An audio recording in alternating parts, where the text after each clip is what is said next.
есть. А я вот из первого только вернулся с лагеря. Полоса.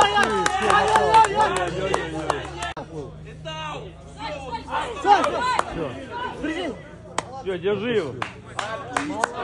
Отличная работа. Молодец.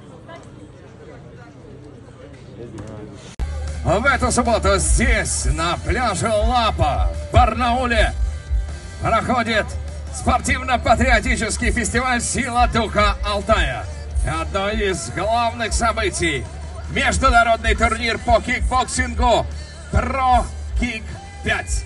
Сразу по завершению нашего турнира, буквально через 10 минут, вас ждет выступление популярнейшего исполнителя Константина Кирша и Евгения Росса.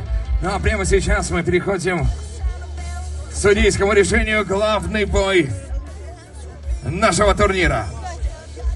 В этом поединке во втором раунде нокаутом победу одержал боец из Кыргызстана Саймык Басилов. Битва взглядов.